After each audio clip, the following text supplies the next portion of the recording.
எல்லா ஸ்டூடெண்ட்ஸ்க்கும் ஹாய். ஆக்சுவலாக நாளைக்கு வந்து உங்களுக்கு தமிழ் எக்ஸாம் இருக்கு, public exam, Tamil exam first exam எழுத போறீங்க. நிறைய பேர் தமிழில் கொஞ்சம் ஆக்சுவலாக நம்ம அகாடமிலே பார்த்தீங்கன்னா தமிழ் தவிர இது எல்லா எக்ஸாம்ஸும் நல்லா தான் படிக்கிறாங்க. தமிழ் மட்டும் தான் வீக்காக இருக்காங்க. அது எங்கள் அகாடமியில் படிக்கிற ஸ்டூடெண்ட்ஸே தமிழில் வீக்காக இருக்காங்கன்னா மோஸ்ட் ஆஃப் எல்லாரும் தமிழில் வீக்காக இருக்க சான்ஸ் இருக்கு. சில பேர் ஃபெயில் ஆக கூட சான்ஸ் இருக்கு. அந்த மாதிரி ஃபெயில் யாரும் ஆகக்கூடாதுன்றதுக்காக தான் ஆக்சுவலாக நாங்கள் வந்து என்ன பண்ணுறோம், ப்ளூ பிரிண்ட் மாதிரி எங்கள் ஸ்டூடெண்ட்ஸ் கொடுத்தோம். பிபி அகாடமியில் படிக்கிற ஸ்டூடெண்ட்ஸ்க்கு எல்லாமே அந்த ப்ளூ பிரிண்ட் மாதிரி கொடுத்தோம். சரி, அந்த ஸ்டூடெண்ட்ஸ் எங்களுக்கு மட்டும் வேணாம், எல்லாருக்கும் கொடுத்தீங்கன்னா நல்லா இருக்குமே சார் அப்படின்னு சொல்லி ஒன்று சொன்னாங்க.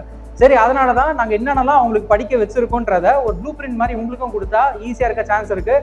இன்னைக்கு ஒரே ஒரு நாள் டே நைட், இன்னைக்கு நைட்டு ஃபுல்லாக படிச்சிங்கனாலே இப்போ ஆரம்பிச்சு அந்த நைட்டு ஃபுல்லாக நாளைக்கு மார்னிங்கும் உங்கள் கையில் இருக்கு.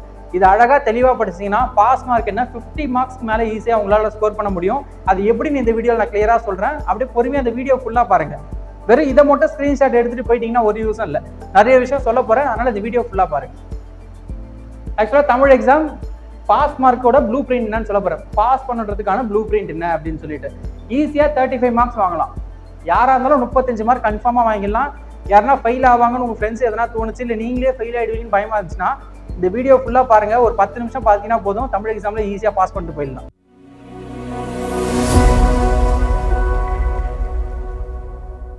இதெல்லாம் தலைப்பு என்னென்னலாம் நீங்க படிக்க போறீங்கன்றது இங்க கொடுத்துருக்கேன். இது வந்து என்னென்ன மதிப்பு, அதுக்கு எவ்வளவு மார்க் அப்படின்னு சொல்லிட்டு இங்க கொடுத்துருக்கேன். என்னென்ன படிக்க போறீங்க, அதுக்கான மார்க் எவ்வளோ அப்படின்றது இருக்கு. இது எல்லாமே டோட்டல் பண்ணா எவ்வளவு வருது? 50 மார்க்ஸ் ஈஸியா எடுக்கலாம். 100க்கு 50 மார்க் மேல 50% மேல ஈஸியா எடுத்துடலாம். நீங்க மற்ற சப்ஜெக்ட் எல்லாமே நல்லா படிச்சிருப்பீங்க, தமிழ்ல ஃபெயில் ஆகக்கூடாது இல்ல. தமிழ்ல ஒரு 50 மார்க்ஸ் எடுத்துக்கிட்டு மீதி எல்லாமே நல்லா படிச்சீங்கன்னா உங்க ஸ்கோர் ஆட்டோமேட்டிக்கா இன்க்ரீஸ் ஆயிடும். அதனால ஃபெயில் ஆயிடுவீங்க, பயப்படாதீங்க. இந்த 10 மினிட்ஸ் மட்டும் இந்த வீடியோ ஃபுல்லாக பார்த்துட்டு என்ன சொல்கிறேன் கிளியராக தெரிஞ்சுக்கிட்டு அதை மட்டும் நல்லா ப்ரிப்பேர் பண்ணுங்க. நைட்டு ஃபுல்லாக டைம் இருக்குது, மார்னிங் ஃபுல்லாக டைம் இருக்குது, ஈஸியாக பாஸ் பண்ணிடலாம். ஃபர்ஸ்ட் 1 மார்க்ஸ் 15 மார்க் உங்களுக்கு வந்து தமிழில் 1 மார்க்ஸ் கேட்குறாங்க. நிறைய ஆவரேஜ் ஸ்டூடெண்ட்ஸாக இருக்கட்டும், இல்லை ஓரளவு பிலோ ஆவரேஜாக இருக்கட்டும் வச்சுக்கோங்க, 2 பேரும் ஆக்சுவலாக படிக்காத ஒரு விஷயம் என்னன்னா 1 மார்க்ஸ். நீங்கள் 1 மார்க்ஸ் படிச்சிங்கன்னா ஆட்டோமேட்டிக்காக பாஸ் ஆகிடலாம். நல்ல மார்க் எடுக்கிறதுக்கு வழியும் அதில் இருக்குது. ஆனால் 1 மார்க்ஸ் நம்ம படிக்க மாட்டோம், கேட்டு எழுதிக்கலாம் அப்படின்னு சொல்லி நினைப்போம். கேட்டு எழுதிக்கிறதுல நிறைய பிரச்சனை இருக்கு. உங்களுக்கு ஏ டைப் கொஸ்டின் பேப்பர், பக்கத்துல இருக்கணும் பி டைப் கொஸ்டின் பேப்பர் அப்படின்னு வரும். 2 பேருக்கும் ஒரே கொஸ்டின் பேப்பர் இருக்காது. ஒரே கொஸ்டின் பேப்பர் இருக்காதுன்னா 2 பேருக்கும் என்னென்ன கொஸ்டின்ஸ் கேட்டிருக்காங்களோ கொஸ்டின்ஸ் எல்லாமே சேமா இருக்கும். ஆனா ஆர்டர் வேற வேற இருக்கும் 1 மார்க்ஸ்க்கு. இவங்களுக்கு ஏல இருக்கவங்களுக்கு 1 மார்க்ஸ் ஃபர்ஸ்ட் கொஸ்டின்ல இருந்துச்சுன்னா அது அவங்களுக்கு 5th கொஸ்டினா இருக்கலாம். அவங்களுக்கு 5th கொஸ்டினா இருக்கிறது உங்களுக்கு 7th கொஸ்டினா இருக்கலாம். அது மாதிரி மாறி இருக்கும். நீ அந்த ஆர்டர் கேட்டு எழுதிட்டீங்க அப்படின்னா தப்பாயிடும் டோட்டலா. சேம் டைம் இன்விஜிலேட்டர்லாம் அங்கே ரவுண்ட்ஸ் வந்துட்டே இருப்பாங்க. அந்த மாதிரி காப்பி அடிக்கிறது 2 பேப்பரும் பார்க்க ஒரே மாதிரி இருந்துச்சுன்னா, நீங்க காப்பி அடிக்கணும்னு தெரிஞ்சிச்சுன்னா உங்க பேப்பரை வந்து 2 பேருமே பிடிச்சி ஃபெயில் ஆகிறதுக்கும் சான்ஸ் இருக்கு. புரியுதா? மால் பிராக்டிஸ் அப்படின்னு சொல்லிடுவாங்க. அதனால காப்பி அடிக்கிறதுன்றது வேணாம். ஃபர்ஸ்ட் 1 மார்க்ஸ் நல்லா தரவு பண்ணுங்க. 1 மார்க்ஸ் படிச்சாலே ஈஸியா பாஸ் பண்ணிடலாம். 1 மார்க்ஸ் படிச்சா 15 மார்க் ஈஸியா வாங்கிடலாம். நெக்ஸ்ட் 2 மார்க்ஸ்க்கு ஃபர்ஸ்ட் 2 லெசன் நல்லா படிங்க. செய்யுள்ல இருக்க ஃபர்ஸ்ட் 2 லெசன்ஸ், உரைநடையில இருக்க ஃபர்ஸ்ட் 2 லெசன்ஸ், அந்த 2 லெசன் படிச்சனாலே சொல்றேன் கண்டிப்பா ஈஸியா செய்யுள்ள ஒரு கொஸ்டின் வந்துடும், உரைநடையில ஒரு கொஸ்டின் வந்துடும். உங்களுக்கு லக் இருந்தா 3 கொஸ்டின் கூட வரது சான்ஸ் இருக்கு. 2 கொஸ்டினே வச்சுக்கோங்க. 2 கொஸ்டின் நல்லா ஃபர்ஸ்ட் லெசன், செகண்ட் லெசன், செய்யுள், உரைநடை ரெண்டுலயே 2 லெசன் படிச்சு ஃபர்ஸ்ட் 2 லெசன் நல்லா தரவா படிச்சுட்டு போங்க. அதுல இருந்து கண்டிப்பா 2 கொஸ்டின் வந்துடும். அந்த கொஸ்டின்ல ஸ்பெல்லிங் மிஸ்டேக்கே இல்லாம எல்லாமே நல்லா சூப்பரா எழுதிடுவாங்க. 4 மார்க் கண்டிப்பா வந்துடும். 4 மார்க்ஸ் வந்துருச்சு. திருக்குறள் நீங்க ஏற்கனவே படிச்சிருப்பீங்க. திருக்குறள் ஸ்கூல்ல ஒரு 10 திருக்குறள் தான் இருக்கும். அந்த 10 திருக்குறள் நல்லா எழுதி பார்த்துட்டீங்க அப்படின்னு வச்சுக்கோங்களேன், உங்களுக்கு மனப்பாடத்துல 2 மார்க்ஸும் வந்துடும். உங்களுக்கு 2 மார்க்ஸ் கொஸ்டின்ல திருக்குறளை பத்தி கேட்டாங்கன்னா அந்த திருக்குறளை பத்தி நீங்க எழுதலாம். 8 மார்க்ஸ்ல அந்த மாதிரி கூட உங்களுக்கு என்ன திருக்குறளை பத்தி கேட்க நெடுவினால வாய்ப்பு இருக்கு. அந்த திருக்குறளை நீங்க அப்படியே எழுதி வச்சுட்டு அப்படியே திருக்குறள் எழுதி வச்சுன்னா ஒரு 2-3 மார்க் கொடுப்பாங்க. நீங்க திருக்குறள் மட்டும் 10 திருக்குறள் எழுதாம ஒரு குறள் எழுதிட்டு அந்த குறளுக்கான பொருள், இன்னொரு குறள் எழுதிட்டு அந்த குறளுக்கான பொருள், அதே மாதிரி 10 திருக்குறளையும் ஒரு குறள் எழுதி பொருள், குறள் எழுதி பொருள், அந்த மாதிரி எழுதிட்டு வந்துட்டே இருந்தீங்கன்னா அது பார்க்க ஒரு டீட்டெயில் மாதிரி ஆயிடும். கண்டிப்பா 8 மார்க்குக்கு 5 மார்க் 6 மார்க் ஈஸியா கொடுப்பாங்க. நீங்க திருக்குறள் படிக்கிறதுனால இங்க ஒரு 2 மார்க்கும் வருது, நெடுவினால ஒரு 8 மார்க்கும் வருது. 4 மார்க்ஸ்ல கூட கேட்க வாய்ப்பு இருக்கு. நெடுவினால கேட்கலாம் உங்களுக்கு 4 மார்க்ஸ் அந்த மாதிரி கேட்பாங்க. நீங்க அதுலயும் யூஸ் பண்ணிக்கலாம். திருக்குறள் நல்லா தரவா படிங்க, 2 மார்க். திருக்குறளே நான் படிக்கவே இல்லை அப்படின்னா அது பயப்படாதீங்க, அப்படியே விட்டுருங்க. அது 2 மார்க் தான், அப்படியே விட்டுருங்க. ஏற்கனவே ஓரளவு படிச்சிருக்கேன் அப்படின்னா அதை படிக்க நல்லா படிச்சு தரவா ஒரு ஸ்பெல்லிங் மிஸ்டேக் இல்லாம எழுதி பாருங்க. இல்ல சுத்தமா நான் திருக்குறளே படிக்கல அப்படின்னு நினைச்சீங்கன்னா அதை அப்படியே விட்டுருங்க. நெக்ஸ்ட் நீங்க பார்க்க வேண்டியது அலகிடுதல். அலகிடுதலுக்கு 3 மார்க் இருக்கு. அலகிடுதல் ஈஸி தான். அழகா டேப்ல காலம் போட்டு நீங்க அழகா கொஞ்சம் ப்ரிப்பேர் பண்ணீங்கன்னா உங்க ஃப்ரெண்ட்ஸ் கிட்ட கேட்டீங்கன்னா கூட அவங்க சொல்லி கொடுத்துருவாங்க. அலகிடுதல் ஒரு 10-15 நிமிஷம் ஸ்பெண்ட் பண்ணீங்கன்னா அழகா ஒரு 3 மார்க் வாங்கிடலாம். அலகிடுதல் ஒரு திருக்குறள் கொடுத்துட்டு அழகா அதை வந்து அலகிடுதல் பண்ணுங்கன்னு கேட்பாங்க. ஒரு டேப்ல காலம் மாதிரி போட்டு அழகா நீங்க எழுதிட்டீங்க அப்படின்னா உங்களுக்கு 3 மார்க் ஈஸியா கிடைச்சிரும். அது கஷ்டம்லாம் கிடையாது, ஈஸி தான். நெக்ஸ்ட் படிவம். படிவம் உங்களுக்கு சலான் கொடுத்துருப்பாங்க. உங்க ஆன்சர் பேப்பர்ல பாத்தீங்கன்னா சலான் எங்க இருக்கும்னா, சில சலான் கொடுப்பாங்களா, நீங்க வெயிட் பண்ணக்கூடாது. உங்க ஆன்சர் புக்லெட் இருக்கும்ல, அந்த ஆன்சர் புக்லயே ஃபர்ஸ்ட் பேஜ் வந்து உங்களை பத்தின டீடைல்ஸ் எல்லாமே இருக்கும். அதுக்கப்புறம் ஒரு 2 பேஜ் திருப்பினீங்கன்னா உங்களுக்கு எல்லா சலானும் அதுல போட்டிருப்பாங்க. உங்க கொஸ்டின் பேப்பர்ல என்ன சலான் கேட்டிருக்காங்களோ அதே சலான் என்ன பண்ணுங்க, உங்களுக்கு எந்த சலான் கேட்டிருக்காங்கன்னு பார்த்து அந்த சலானை கரெக்டா சூஸ் பண்ணி, அந்த சலான் சூஸ் பண்ணா மட்டும் பத்தாது, கரெக்டா எழுதினா மட்டும் பத்தாது, கொஸ்டின் நம்பரும் மெயினா போகணும். கொஸ்டின் நம்பர் போடாம நீங்க சலான் அந்த படிவம் எழுதிட்டீங்க அப்படின்னா, சலான்னா படிவம், அந்த படிவம் எழுதிட்டீங்க எல்லாமே கரெக்டா எழுதிட்டீங்க, கொஸ்டின் நம்பர் போடலனாலும் மார்க் தர மாட்டாங்க. அதனால கொஸ்டின் நம்பர் போட்டு படிவம் கரெக்டா சூஸ் பண்ணி கரெக்டா எழுதுங்க. படிவமுக்கு எவ்வளவு மார்க் இருக்கு? ஆக்சுவலா படிவமுக்கு 5 மார்க் இருக்கு. கட்டுரை. கட்டுரைன்னு சொன்னோன்னு பயப்படாதீங்க. கட்டுரை ஒண்ணுமே படிக்காம 1 மார்க் வாங்கலாம். உங்களுக்கு லக் இருந்துச்சுன்னா 2 மார்க் கூட போடுவாங்க. 1 மார்க் ஈஸியா அசால்ட்டா வாங்கலாம். குறிப்பு சட்டம்ன்ற மாதிரி மட்டும் போட்டுட்டு அவங்களே கட்டுரையிலே கொடுத்துருப்பாங்க. முன்னுரை, அப்புறம் ஒரு சில டாபிக்ஸ் எல்லாம் கொடுத்து முடிவுரைன்னு கொடுத்துருப்பாங்க. அவங்க என்னென்ன டாபிக்ஸ் எல்லாம் கொடுத்துருக்காங்களோ குறிப்பு சட்டம் போட்டு அழகா ஸ்டார் ஸ்டார் ஸ்டார் ஸ்டாரா போட்டு அவங்க கொடுத்துருக்க சப்டைட்டில்ஸ் கொடுத்துருப்பாங்கல்ல, சப்ஹெட்டிங்ஸ், அந்த ஹெட்டிங்கை மட்டுமே ஸ்டார் மாதிரி அழகா போட்டு எழுதிட்டு குறிப்பு சட்டம் ஒரு 2 பாக்ஸ் போட்டுட்டு முன்னுரைன்னு போட்டு அவங்க என்னென்னலாம் டாபிக்ஸ் கொடுத்துருக்காங்களோ அதே டாபிக்கை திருப்பும் கமாவை போட்டு இதை பற்றி கட்டுரையில் காண்போம் அப்படின்னு போட்டு வந்தீங்கனாலே 1 மார்க் ஈஸியா வந்துடும். உங்க லக் இருந்துச்சுன்னா 2 மார்க் கூட கொடுப்பாங்க. திரும்ப சொல்றேன், கட்டுரை படிக்க வேண்டிய அவசியம் இல்லை. குறிப்பு சட்டம் மேலே எழுதி ஒரு 2 புல் ஸ்டாப், அதாவது கோலன் அப்படி வச்சுட்டு ஸ்டார் ஸ்டார் ஸ்டார் ஸ்டாரா போட்டு அவங்க கொடுத்துருக்க சப்ஹெட்டிங்ஸ் அப்படி வரிசையா எழுதிட்டே வாங்க. கடைசியா அந்த குறிப்பு சட்டத்துக்கு 2 பாக்ஸ் போடுங்க. முன்னுரைன்னு போட்டு ஆரம்பிங்க. முன்னுரையில கொடுத்துருக்க சப்ஹெட்டிங்ஸ் எல்லாமே திரும்ப ஒரு வாட்டி கமாவை போட்டு எழுதிட்டு இதை பற்றி கட்டுரையில் காண்போம், இதை மட்டும் எழுதி வச்சா 1 மார்க்ல இருந்து 2 மார்க் ஈஸியா வாங்கிடலாம், 1 மார்க் ஈஸியா வாங்கிடலாம். நெக்ஸ்ட் ஆக்சுவலா கடிதம். கடிதம்க்கு எவ்வளவு மார்க்? 5 மார்க்ஸ். கடிதம்க்கு நம்ம அகாடமியில ஆக்சுவலா ஸ்டூடெண்ட்ஸ்க்குலாம் கடிதம் ஈஸியா கொடுத்துருக்கோம். எதை வந்தாலும் இந்த மாதிரி எழுதிட்டு வாங்க அப்படின்னு சொல்லிட்டு ஒரு ஃபார்மேட் மாதிரி கொடுத்துருக்கோம். உங்களுக்கு யாருன்னா அந்த கடிதம் வேணும்னு நினைச்சீங்கன்னா கமெண்ட் பண்ணுங்க, நாங்க முடிஞ்ச அளவு அதை அப்லோட் பண்ண பாக்குறோம். உங்களுக்கு வேணும்னா நீங்க கமெண்ட் செக்ஷன்ல போயிட்டு கமெண்ட் பண்ணுங்க. நெக்ஸ்ட் காட்சி. ஒரு காட்சிக்கு எவ்வளவு மார்க்? 5 மார்க். காட்சிக்கு 5 மார்க்ஸ் இருக்கு. அது காட்சினா பெருசாலாம் இருக்காது, ஒரு பிக்சர் கொடுத்துருவாங்க.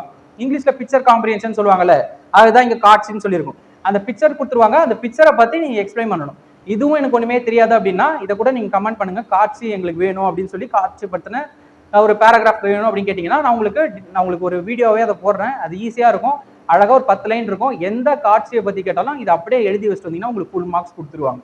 ஃபுல் மார்க்ஸ் கொடுக்குறாங்களே இல்லையோ 4 மார்க் ஈஸியா வாங்கலாம். நல்லா கரெக்டா அழகா எழுதினீங்கன்னா பிரசன்டேஷன்லாம் சூப்பரா வச்சுன்னா 5க்கு 5 வாங்குறதுக்கு வாய்ப்பு அதிகமா இருக்கு. நெக்ஸ்ட் கலைச்சொல். கலைச்சொல்லுக்கு 2 மார்க் இருக்கு. கலைச்சொல்னா எதுவுமே இல்லை, ஒரு இங்கிலீஷ்ல ஒரு வேர்டு கொடுத்துருவாங்க, அந்த வேர்ட்ல தமிழ்ல நீங்க எழுதணும். புக்ல மொத்தமாவே பாத்தீங்கன்னா கம்மியா தான் இருக்க போகுது. நாங்க எல்லா கலைச்சொல்லும் புக்ல என்னென்ன இருக்குன்னு சொல்லிட்டு ஸ்டூடெண்ட்ஸ்க்கு அழகா ரெடி பண்ணி கொடுத்துருக்கோம். உங்களுக்கு கலைச்சொல் சப்போஸ் யாருக்கா வேணும்னு நினைச்சீங்கன்னா நீங்க அதை கமெண்ட்ல போட்டீங்கன்னா உங்களுக்கு கலைச்சொல் ஃபுல்லாவே நாங்க ரெடி பண்ணி உங்களுக்கு கொடுக்குறோம். கலைச்சொல்னா ஒரு இங்கிலீஷ்ல ஒரு வேர்டு கொடுத்துருவாங்க, அதுக்கான தமிழ் வேர்டு புக்லயே ரொம்ப கம்மியா தான் இருக்கு. அதை மட்டும் தெளிவா படிச்சு போனீங்கன்னா 2 மார்க்ஸ் ஈஸியா வாங்கிடலாம்.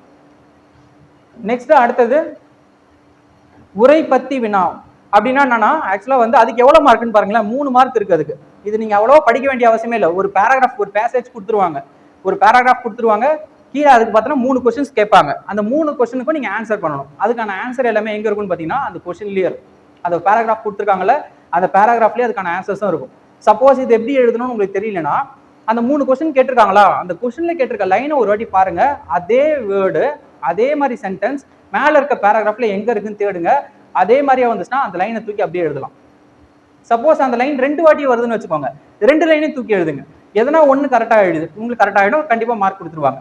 திரும்ப சொல்றேன், உரை பத்தி அந்த வினா இருக்குல்ல, அது எப்படின்னா கஷ்டம் கிடையாது. ஒரு பேராகிராஃப் கொடுத்துருவாங்க, அந்த பேராகிராஃப் கீழே 3 கொஸ்டின் கேட்டிருப்பாங்க, அந்த 3 கொஸ்டினுக்கு 3 மார்க் உங்களுக்கு. அந்த கொஸ்டினுக்கான ஆன்சரும் எங்க இருக்க போகுது, அந்த பேராகிராஃப்லயே இருக்க போகுது. எப்படி கண்டுபிடிப்பீங்க, அந்த லைன் எங்க இருக்குன்னு பார்க்கணும். அதே லைன் அந்த பேராகிராஃப்ல எங்க இருக்கோ அந்த லைன் அப்படியே ஃபுல்லா எடுத்து எழுதணும், ஃபுல் ஸ்டாப் வரைக்கும் ஃபுல்லாவே எடுத்து எழுதணும். அப்படி எழுதிட்டீங்கன்னா அது கரெக்டா இருக்கும், டிக் பண்ணி மார்க் கொடுத்துருவாங்க. உங்களுக்கு 2 லைன் அதே மாதிரி வந்துச்சுன்னு தோணுச்சா அந்த பேராகிராஃப்ல இருக்க 2 லைனுமே எழுதுங்க, எதனா ஒன்று கரெக்ட் ஆயிடும். 3க்கு 3 படிக்காமே ஈஸியா மார்க் வாங்கலாம். உரை பத்தி வினா பார்த்தாச்சு, 3 மார்க் அது ஈஸியா வாங்கிடலாம் எப்படின்னு சொல்லிட்டு படிக்காமே வாங்கிடலாம்.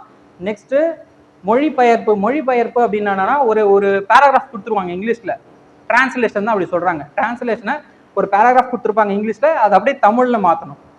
மொத்தமாவே உங்க புக்ல பாத்தீங்கன்னா கம்மியா தான் இருக்கு. நாங்க அதுக்கு ஷார்ட்டா கூட எழுதி கொடுத்துருக்கோம் ஸ்டூடெண்ட்ஸ்க்கு, ஒரு பேராகிராஃப்க்கும் எப்படி எழுதணும் அப்படின்னு சொல்லிட்டு. நீங்க அந்த பேராகிராஃப்லாம் ஞாபகம் வச்சுக்க வேண்டிய அவசியமே கிடையாது. அந்த பேராகிராஃபுக்கு ஸ்டார்டிங் வேர்டு ஞாபகம் வச்சா போதும். அந்த ஸ்டார்டிங் வேர்டு தெரிஞ்சாலே இந்த பேராகிராஃப் என்ன தமிழ்ல எழுதணுமோ அதை எழுதிட்டு வந்துட்டே இருக்கலாம். ஒரு 4-5 லைன் தான் இருக்கும். அந்த 4-5 லைன் 5 லைன் எழுதுனா எவ்வளவு மார்க் கொடுக்குறாங்க பாருங்களேன். 5 லைன் எழுதுனா 5 மார்க் கொடுக்குறாங்க. 5 லைன் மொத்தம் எத்தனை லெசன் இருக்கோ அந்த எல்லா லெசனுக்கும் ஒன்று படிச்சிங்கனாலே வேலை முடிஞ்சிருச்சு. ஈஸியா 5 மார்க்ஸ் வாங்கிடலாம். இது எல்லாமே நீ ஒரு ஆவரேஜ் ஸ்டூடெண்டா இருந்தாலும் படிக்கிற மாதிரி தான் கொடுத்துருக்கேன். இதுல ஒரே ஒரு கஷ்டம் என்னன்னா திருக்குறள். அது படிச்சுன்னா அந்த 2 மார்க் மட்டும் இல்லாம 8 மார்க் வாங்குற அளவுக்கு உனக்கு வாய்ப்பு இருக்கு. சப்போஸ் உனக்கு திருக்குறள் நீ சுத்தமா படிக்கவே இல்லைன்னா திருக்குறள் மட்டும் விட்டுட்டு மீதி எல்லாத்தையும் படிச்சுக்கோ. அப்படி பார்த்தாலும் நீ பாஸ் ஆகிடலாம். பாஸ் ஆகிறதுக்கு வாய்ப்பே இல்லைன்னா சொல்ல முடியாது. ஈஸியா பாஸ் ஆகலாம். எந்த சப்ஜெக்ட்டுக்கும் பயப்படாத. எல்லா சப்ஜெக்டும் உன்னால பாஸ் ஆக முடியும். நல்ல மார்க்கும் எடுக்க முடியும். உனக்கு எதனா டவுட் இருந்துச்சுன்னா அந்த எந்த சப்ஜெக்ட்ல நீ வீக்கா இருக்கன்னு சொல்லி கமெண்ட் பண்ணு. அதுக்கான ப்ளூ பிரிண்ட் நான் ஈஸியா கொடுக்குறேன். அதுக்கான ஆன்சர்ஸும் வேணும்னா கேட்டீங்கன்னா அந்த ஆன்சர்ஸும் கொடுக்குறேன். என்ன கொடுத்துருக்கோம் இங்க என்ன கொடுத்துருக்கோம் ஆக்சுவலா பாருங்க. கவலைப்படாதுங்க, நாங்க இருக்கோம். நாங்க இருக்கோன்றதுனா யார் சொல்றோம்? பிபி அகாடமி இருக்குன்னு சொல்றோம். நீங்க எதுக்கும் கவலைப்பட வேண்டிய அவசியம் இல்லை. எந்த சப்ஜெக்ட்டுக்கும் கவலைப்பட வேண்டிய அவசியம் இல்லை. நாங்க இருக்கோம். பிபி அகாடமி இருக்கு. ஈஸியா பாஸ் பண்ணிடலாம். பாஸ் பண்றதே பயம்னு யாருன்னா உங்க ஸ்டூடெண்ட்ஸ் இருந்தாங்கன்னா அந்த ஸ்டூடெண்ட்ஸ்க்கு இந்த வீடியோ அனுப்புங்க. நாங்க ஆன்சருக்கு உங்களுக்கு ஆன்சரும் எப்படி வேணும்னு கேட்டீங்கன்னா கூட நாங்க ஆன்சர்ஸ் கொடுக்குறோம். சரி, ஓகே. நெக்ஸ்ட் வீடியோல பார்ப்போம். இங்கிலீஷ்க்கும் இதே மாதிரி வேணும்னா சொல்லுங்க. இங்கிலீஷ்க்கும் நாங்க போடுறோம் ப்ளூ பிரிண்ட்ல இருந்து எதெல்லாம் ஈஸியா படிச்சா பாஸ் ஆகலாம். டஃப்பான பேராகிராஃப்லாம் கொடுத்துலாம் உங்களை பயன்படுத்த மாட்டோம். ஈஸியா எப்படிலாம் படிக்கலாம். இது ஒரு average student, below average student இருந்தாலும் இதெல்லாம் படிக்கிறது ஈஸி தான். எதுவுமே படிக்காம பண்ணலாம். ஒரு வாட்டி ஸ்பீடா சொல்லிடுறேன். 1 மார்க்ஸ் ஃபர்ஸ்ட் கான்சென்ட்ரேட் பண்ணுங்க. 1 மார்க்ஸ் தான் கான்சென்ட்ரேட் பண்ண மாட்டீங்க. 1 மார்க்ஸுக்கு 15 மார்க் இருக்கு. 2 மார்க்ஸ் ஃபர்ஸ்ட் 2 லெசன் ஈஸியா படிச்சு வச்சுக்கோங்க. எதனா ஒரு கைட்ல உங்களுக்கு ஈஸியா இருந்துச்சுன்னா அந்த கைட்ல படிச்சுக்கோங்க. இல்ல கமெண்ட் பண்ணுங்க. உங்களுக்கு 2 மார்க்ஸ்க்கு ஆன்சர் வேணும்னா சொன்னீங்கன்னா அதுக்கும் நாங்க கிட்ட ஈஸியான மெட்டீரியல் இருக்கு, நான் உங்களுக்கு கொடுக்குறோம் உங்களுக்கு. நெக்ஸ்ட் திருக்குறள். ஏற்கனவே ஓரளவு படிச்சிருக்கேன்னா திருக்குறள் பக்கம் போ, இல்ல திருக்குறள் பக்கம் போகாத 2 மார்க்ஸ் அப்படியே விட்டுரு. ஏற்கனவே திருக்குறள் ஓரளவு படிச்சிருக்கேன்னா நல்லா படிச்சுக்கோ. உனக்கு 8 மார்க்ஸ்க்கும் யூஸ் ஆகும். நெக்ஸ்ட் அடுத்தது அழகிடுதல் சொல்லிட்டு உங்க ஃப்ரெண்ட்ஸ் கிட்ட ஒரு 10 மினிட்ஸ் இப்போ கேட்டு கத்துக்கிட்டா போதும். 10 நிமிஷம் 10ல இருந்து 15 நிமிஷத்துல அழகிடுதல் கத்துக்கலாம். இப்பயே நீங்க கத்து வச்சுட்டா நாளைக்கு அழகா ஒரு எவ்வளவு மார்க் வாங்கலாம்? 3 மார்க்ஸ் உன்னால ஈஸியா வாங்கிட முடியும். நெக்ஸ்ட் படிவம் உனக்கு வந்து எந்த சலான் கொடுத்துருக்காங்க, எந்த படிவம் கொடுத்துருக்காங்கன்னு ஆன்சர் புக்ல ஸ்டார்டிங்கே இருக்கும். நீ எல்லா படிவத்தையும் எழுதி வைக்க வேண்டிய அவசியம் இல்லை. கொஸ்டின் என்ன படிவம் கேட்கறாங்களோ அதே படிவமே அந்த சலானை கரெக்டா சூஸ் பண்ணி கொஸ்டின் நம்பர் போட்டு ஆன்சர் எழுதணும். நெக்ஸ்ட் அடுத்தது கட்டுரை நீ ஒண்ணுமே படிக்காம மார்க் வாங்கலாம்னு சொல்லிட்டு ஈஸியா ஒரு மார்க் வாங்கிடலாம். படிக்கவே இல்லைனா கூட குறிப்பு சட்டம் ஹெட்டிங் போடு. உனக்கு கொடுத்துருக்க எல்லா கண்டென்ட் சப் ஹெட்டிங்ஸும் எழுதிட்டே வா. முடிச்சிட்டவனா ஒரு பாக்ஸ் போடு, 2 டபுள் பாக்ஸ் போட்டுக்கோ. 300 போட்டு கொடுத்துருக்கிறது எல்லாத்தையும் எழுதி இதை பற்றி கட்டுரையில் காண்போம். முடிஞ்சு போச்சு. 1 மார்க் ஈஸியா. லக் இருந்தா 2 மார்க் கூட வரும். நெக்ஸ்ட் கடிதம்க்கு 5 மார்க். உனக்கு ஈஸியா கடிதம் வேணும்னா சொல்லு, நாங்க தரதுக்கு ரெடியா இருக்கோம். இல்ல நீ ஏற்கனவே படிச்சிருக்கேன்னா அந்த கடிதம் நல்லா தரவு பண்ணிக்கோ. 5 மார்க்ஸ் இருக்கு. நெக்ஸ்ட் காட்சி சொல்லிட்டு எந்த காட்சி வந்தாலும் இதை தான் எழுதணும்னு ஒரு மாதிரி மெட்டீரியல் வச்சிருக்கோம் நாங்க. அந்த மெட்டீரியல் வேணும்னாலும் நீ சொன்னீங்கன்னா என்னால கொடுக்க முடியும். நீ அந்த வெறும் ஒரு 5 லைன் 10 லைன் தான் இருக்கும். அதை மட்டும் படிச்சுனா எந்த காட்சி வந்தாலும் அதை அப்படியே எழுதி வச்சுட்டு வரலாம். நெக்ஸ்ட் அடுத்தது கலைச்சொல். புக்லேயே மொத்தமா கலைச்சொல் கம்மியா தான் இருக்கும். அதுல ஒரே ஒரு வேர்டு கொடுத்துருப்பாங்க, அந்த தமிழ்ல மீனிங் மாத்தணும். ஒரே ஒரு வேர்டு, அது எவ்வளவு வேர்டு இருக்க போகுது புக்ல கம்மியா தான் இருக்கும். அதை ஃபுல்லா மாத்திட்டா உங்களுக்கு 2 மார்க் படிச்சிட்டீங்கன்னா 2 மார்க் வாங்கிடலாம். நெக்ஸ்ட் ஒரு கொஸ்டின், ஒரு பேராகிராஃப் கொடுத்துருவாங்க. அந்த பேராகிராஃப்ல ஆன்சர்ஸும் இருக்கும். ஆன்சர்ஸ் அந்த பேராகிராஃப்ல இருக்கனால கொஸ்டினை பார்த்து அதே லைன் எங்க வந்திருக்கு அதை சூஸ் பண்ணி அப்படியே எழுதிட்டீங்கன்னா வேலை முடிஞ்சிருச்சு. 3 மார்க் ரெடி. நெக்ஸ்ட் ஒரு டிரான்ஸ்லேஷன் கொடுத்துருப்பாங்க. ஒரு பெரிய பேராகிராஃப் கொடுத்துருப்பாங்க. அந்த பேராகிராஃபை தமிழ்ல மாற்றணும். புக்லேயே மொத்தம் கம்மியா தான் இருக்கு. ஒரு லெசனுக்கு ஒன்று தான் இருக்கு. அது ஸ்டார்டிங் வேர்டு மட்டும் இங்கிலீஷ்ல பார்த்து வச்சுட்டீங்கன்னா கூட போதும். அது அப்படியே தமிழ்ல, இல்ல உனக்கு இங்கிலீஷ் ஓரளவு தெரியும், தமிழும் ஓரளவு தெரியும்னா நீ டைரக்டா போய் கூட எழுதலாம். அது ஒரு லைனும் படிச்சு நீயே தமிழ்ல அப்படியே மீனிங் மாத்திட்டே வரலாம். ஆனா அதுக்கெல்லாம் ரிஸ்க் தான். நீ ஓரளவு தமிழ்ல நீ படிச்சு வச்சுட்டு நாங்க கொடுக்குற மெட்டீரியல் நீ படிச்சுனாலே உனக்கு யூஸ்ஃபுல்லா இருக்கும். அதை படிச்சு நல்லா எழுதிட்டு வா. All the best. நல்லா எழுது. பாஸ் பண்ணிடுங்க கண்டிப்பா.